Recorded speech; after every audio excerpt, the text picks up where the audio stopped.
While in the midst of greatness, don't forget to appreciate it. Welcome in or welcome back. I did not expect to be back this soon after completing my 30 videos in 30 days challenge, but I really wanted to touch on something before we get into the new NBA season. By the time I'm recording this, we have enjoyed the first couple days. Tonight, I'm actually going to see Victor Wembanyama team up with Chris Paul for the first time. Really interested to see how that works out.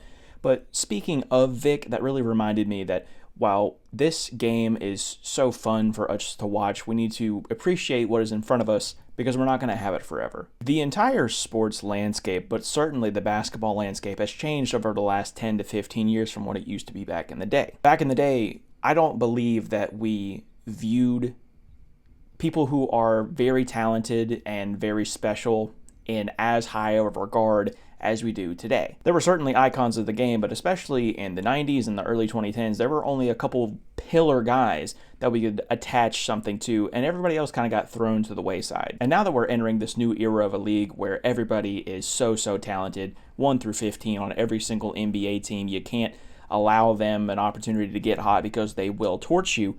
Because we're entering that kind of era, I think all of this talent is really easy to get lost in the shuffle. The introduction of social media definitely did not help things, especially for accounts and brands and companies that are specialist in centralizing any kind of highlighter clip. This actually speaks to a broader issue of the average attention span going down over the course of the last couple of years, because now what it seems to be like we're doing is focusing on a very shiny thing, and the second a shinier and newer thing comes along, we throw the toy away immediately. The first time that I noticed in this new world of social media, and again, those conglomerate websites and brands like House of Highlights, the first time that I truly noticed it was going out of the 2016 season and into the 2017 NBA offseason. The biggest highlight factory as it pertained to that 2016-2017 NBA season, especially in the context of having a very new and shiny thing in front of you, was very clearly and by a wide margin Ben Simmons. To take one small step back, entering the 2015-2016 season,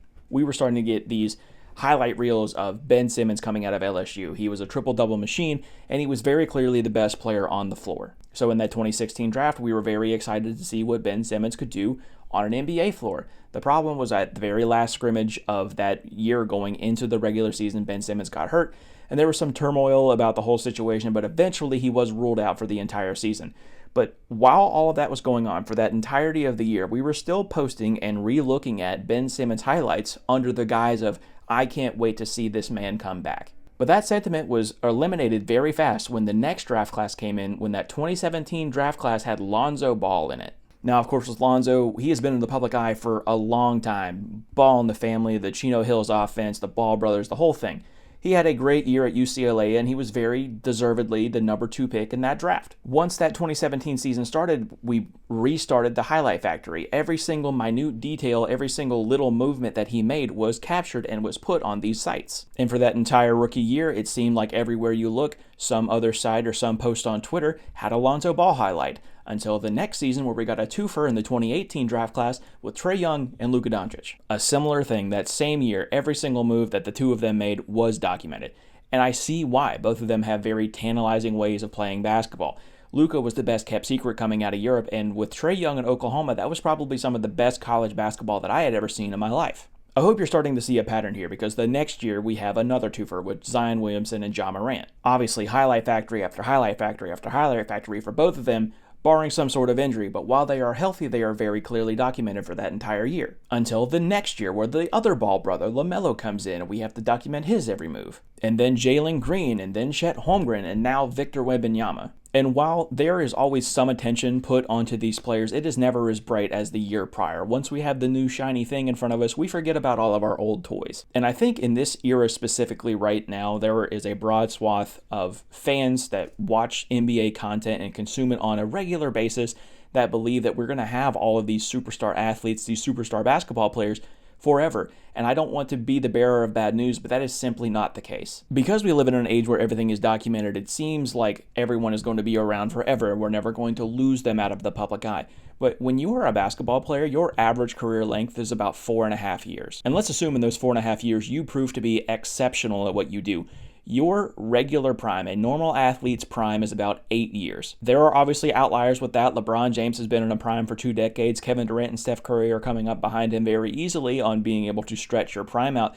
But again, those are outliers. Those are not normal human beings. This next bit is going to sound like I'm playing some game of remember this player or random NBA role player, but I want to name a couple of people to just remind you of the superstar talent that we had that we did not have for long enough. Derrick Rose, Gilbert Arenas, Brandon Jennings, Brandon Roy, DeMarcus Cousins, John Wall, Bradley Beal, Isaiah Thomas. And yes, while we may think of some superstar moments from these players and while we may think of them fondly, that doesn't mean that their careers were very long. Or at the very least, their primes were not very long. Derrick Rose is probably the best example of this in quote-unquote recent history. He had a 3-year stretch where he looked like one of the best point guards in the entire league, won the MVP, the youngest MVP of all time. And then he had an injury that derailed the rest of his career. Now, he tried to fight back and reinvent himself and push through, and I think to some extent he did do that, but it was never the same. And because things like an injury can shake an entire roster or an entire team in the blink of an eye, I think that we really need to take a step back and look at all of this talent that we have in the league and appreciate it while we have it. I spend way too much time online, and anytime that I see some sort of discord about a player, it is almost always met with some sort of tribalism, some sort of appreciation for said player. If I were to go online and post something positive about Lonzo Ball, I would be met with the response of, well, he's a bust, he can't stay healthy, he's a bum. And I just don't think that, again, with all of these players, short careers and short primes, I don't think that we have enough time to be tribalistic about the situation. So again, we need to appreciate it while we have it. Because yeah, right now it seems really cool. LeBron, KD, and Steph Curry are all at the peaks of their power still somehow after over a decade, in some cases 2 decades, worth of dominating the league. But they're not going to be here forever. And this young, spectacular talent that we have now in Zion and Ja Morant and Victor Wembanyama and Cade Cunningham and Jalen Green and all of these guys, it seems like we're going to have them forever, but we are not. What you do with your time has always been very important to me. I've always tried to maximize my time. And while I'm consuming my favorite thing in basketball, all I want to do is appreciate what's in front of me. With this new season finally here upon us, I think that it's really easy to get lost in the glitz and the glamour of the new and shiny thing, but I do hope that this season you look at this from a broader view and appreciate the things that are in front of you.